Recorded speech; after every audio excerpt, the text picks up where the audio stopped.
El último lunes, la Secretaría de Comercio Interior puso en suspenso e intimó a Facebook para que ponga en suspenso, valga la redundancia, la normativa que fusionaba los datos de los usuarios y usuarias de WhatsApp.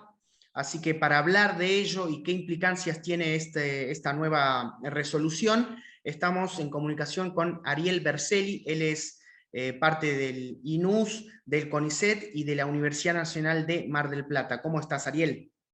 ¿Qué tal? Buenas tardes, Rodrigo. Bueno, en primer lugar, ¿cómo recibiste esta noticia? ¿Qué se puede describir así brevemente sobre esto que anunció la Secretaría de Comercio Interior?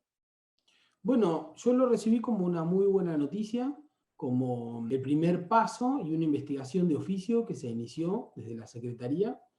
Y bueno, un poco la medida que se toma es una medida precautoria, es una medida tutelar, que intenta evitar daños mayores, ¿no? Lo que se activa es una parte de la legislación en la Argentina de defensa de la competencia, teniendo o habida cuenta o teniendo en cuenta la posición dominante, evidentemente dominante, que tiene WhatsApp y Facebook. Pero también atendiendo a algunas otras cuestiones que probablemente también surjan de otras investigaciones de oficio que tienen que venir y que obviamente ya no dependen tanto de la Secretaría de Comercio Interior ni de Pablo Español, sino que dependerán de la Dirección Nacional de Protección de Datos Personales. Hago esta reflexión porque el conflicto en relación hacia el cambio abrupto, y si se quiere, o a mi gusto, yo lo definiría como claramente ilegal, de las condiciones de privacidad de WhatsApp y obviamente de Facebook también, son parte de la misma empresa, en la Argentina y a nivel mundial, estuvieron ya en la discusión pública en la Argentina, pero también a nivel internacional, en febrero. A ver, entre el 8 de febrero y esta prórroga que supuestamente no hasta marzo, yo creo que hubo una inacción de uno de los lugares naturales donde esto debería haberse investigado mucho antes, que es esta dirección, ¿no? La Agencia de Acceso a la Información Pública, que adentro está la Dirección de Protección de Datos Personales. Esta es mi opinión en líneas generales. ¿Qué va a ocurrir con Facebook y qué es lo que va a hacer Facebook? Bueno, es difícil hacer futurología, pero es bueno recordar que Facebook no se caracteriza por ser una empresa que efectivamente cuide o proteja los derechos de sus usuarios. De hecho, si uno va, sin hacer historia sobre esto, porque me imagino que nos quedamos sin tiempo, pero si uno va a ver qué le ofrecieron a los usuarios que no querían aceptar las nuevas condiciones de privacidad, y bueno, le ofrecieron directamente un mal servicio, que se den de baja, etc., ¿no? ¿Qué es lo que generalmente hace Facebook? Y en realidad es una práctica común de muchas otras corporaciones a nivel internacional. Bueno, violan sistemáticamente la privacidad y la protección de datos personales de los usuarios. Así que, dicho sea de paso, no sorprende que Facebook quiera hacer esto. WhatsApp está en una batalla por querer transformar la aplicación en una aplicación más bien comercial. Obviamente quieren compartir los datos de los usuarios de Brasil, de Argentina, de todo el mundo para e-commerce, para transformarlo como una especie de billetera y dar acceso a muchos otros servicios. Eso claramente es violatorio de un consentimiento expreso que hemos dado al utilizar la herramienta, y ahora cambiando y compartiendo los datos personales de la población en la Argentina con otras empresas que no se sabe cuáles son, porque es una especie de cambio indeterminado de las condiciones, no solo se afectan la protección de datos personales, sino que también se afectan la protección de defensa al consumidor, y obviamente celebro esta medida precautoria vinculada a la Secretaría de Comercio Interior de la República Argentina. ¿Qué tipo de datos accedería a Facebook con esta nueva política de términos de uso? Es buena la pregunta y a su vez es una pregunta tal vez retórica. ¿Y por qué? Es bueno porque, claro, decime qué diferencia hay entre esta nueva política que quieren implementar y la anterior. Bueno, es buena la pregunta porque uno necesita saber. Y es retórica porque estas empresas se quedan con toda la información personal. Es decir, tratan de quedarse con todos los datos personales, no los mensajes internos, sino con los metadatos, que efectivamente van dando perfiles de los usuarios y van sugiriendo acciones, y bueno, es lo que se considera a nivel internacional como una especie de mercados de conductas a futuro, ¿no? Como si hubiera ahí un capital donde se pudiera prever qué es lo que van a comprar, qué es lo que van a pensar, qué es lo que van a sentir, incluso hasta qué es lo que van a votar las personas. Entonces ahí, ¿dónde se transforma en retórico? Bueno, el extractivismo de datos que tienen como modelo de negocio, que tiene el capitalismo de vigilancia en general a nivel internacional, se queda con todo, habida cuenta de que lo utilizan y saben muy bien para qué lo utilizan, pero se quedan con todo teniendo en cuenta que en algún momento van a poder explotar aquello que hoy todavía no saben. Bueno, acá hay dos elementos muy importantes a tener en cuenta. Uno, en primera instancia, la parte resolutiva solicita a Facebook y a WhatsApp, con el nombre que tengan las empresas, así estilo mamushkas en diferentes partes del mundo, que se abstenga de llevar adelante el cambio de política.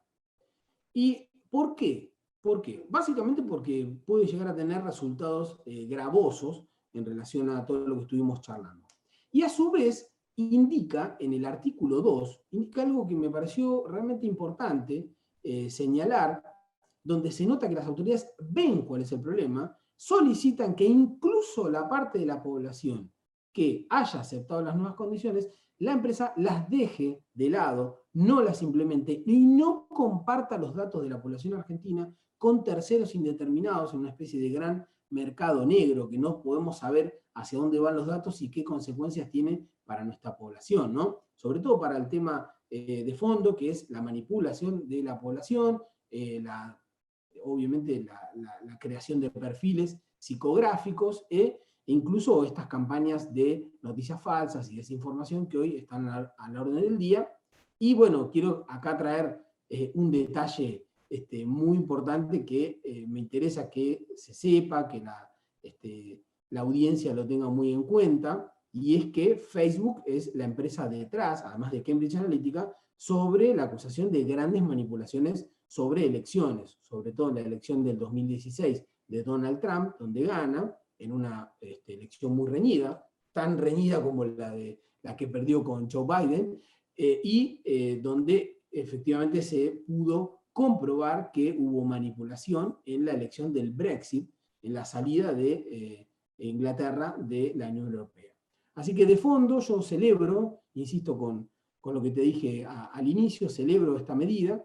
Me parece que además es una posición soberana, que hay mucho para construir al respecto, que no se le puede permitir este tipo de manipulación o destrato de los datos personales y de la privacidad, porque es un derecho humano, ni a Facebook, ni a otras empresas de otros países, ni tampoco a las empresas nacionales.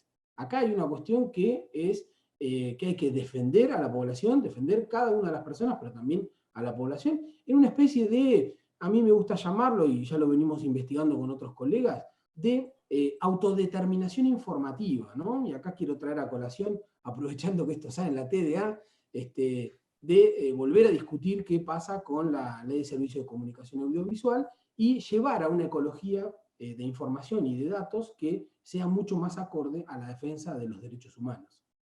¿Qué opinión o cómo describirías, y si es normal o habitual, que las normativas de plataformas digitales, de redes sociales, a veces estén por encima de las legislaciones, de las normativas nacionales de los diversos estados? ¿Hay un vacío legal o las leyes están por detrás de los cambios vertiginosos de estas plataformas que se actualizan todo el tiempo? ¿Cómo explicarías esto, muy brevemente? Bueno, arranquemos por la parte gruesa, ¿no? Por la parte central de todo esto. Muchas de estas empresas son socias de sus estados, tienen una pertenencia, tienen intereses geopolíticos y, bueno, si no, no podríamos explicar, por ejemplo, la tensión que hay entre Estados Unidos con la administración de Donald Trump y ahora mismo con la administración de Biden en relación a los intereses chinos, sus plataformas, etc. Digamos, ni que hablar sobre las regulaciones rusas, sobre lo que se llama la RUNET, y mucho de lo que nosotros podríamos ir pensando que son soluciones para regular nuestro propio ciberespacio, ¿no? Hay cuestiones económicas, cuestiones políticas vinculadas a soberanía, cuestiones de defensa, etc., ¿no? Para no hacerlo largo. Acá uno de los puntos centrales que nosotros podríamos recuperar a partir de toda esta discusión, no ni siquiera de esta medida de la Secretaría de Comercio Interior, sino que en realidad de lo que hay que pensar un poco a futuro, es que el poder performativo que tiene el diseño de las tecnologías va un poco más adelantado de lo que algunos estados, como por ejemplo la Argentina, Brasil o algunas cuestiones más bien regionales, pueden llegar a hacer, pueden llegar a tomar como medidas. No digo que el derecho esté retrasado, eso es un error. En realidad el derecho y la tecnología van juntas, se van co-construyendo, y hay que ver que, por ejemplo, muchas de las cosas que se le permiten a estas empresas fuera de sus lugares, no se les permite adentro. O, mejor dicho, que hay intereses en expoliar y en apropiarse de, por ejemplo, datos y generar perfiles de las poblaciones fuera de los países de orígenes y no tanto dentro. O dicho sea paso, adentro está como garantizado. ¿Qué deberían hacer, digamos, tanto estados de empresas para que los usuarios y usuarias no queden sin opciones y con la obligación de aceptar cosas con las que quizás no está de acuerdo por mantener el beneficio que les trae estar en cierta red social o en cierto servicio? Uh-huh. Bueno, en principio no entrar en pánico, porque conozco de mucha gente que esta situación compulsiva de WhatsApp le alteró los nervios y le alteró mucho el devenir cotidiano. Este tipo de herramientas y plataformas son elementales y básicas, ¿no? Para saber cómo está un familiar, qué necesita. Muchos la utilizan para trabajar, etc. A lo que voy es que se tomen el tiempo de ir reemplazando aquello que de alguna manera les daba WhatsApp. Lo que se pierde en el camino son una masividad de contactos, porque la herramienta es masiva, pero por ejemplo, si uno quiere empezar a utilizar Telegram, que es un reemplazo, incluso en algunas cosas, mucho mejor que WhatsApp, no va a tener inconveniente. Ya hoy por hoy va a encontrar aproximadamente entre un 30 o 40, depende los contactos, 50% de sus contactos. Puede decir, mirá, ¿por qué no nos pasamos a WhatsApp? Puede invitar a Telegram, ¿por qué no utilizamos otra herramienta? A mí particularmente también me gusta mucho otra herramienta que se llama Signal. Es decir, no es un problema de que falte tecnología y que efectivamente no haya un reemplazo, sino que muchas veces uno ya está acostumbrado, estas empresas obviamente ganan espacio de mercado y tienen estas posiciones dominantes porque negocian también con las empresas de telefonía en los diferentes lugares y con los desarrolladores incluso de teléfonos para embeber o para ya directamente tener una posición dominante desde la compra de un dispositivo. Así que desandar ese camino lleva un tiempo, pero se puede hacer perfectamente. Yo creo que la privacidad es poder, ¿no?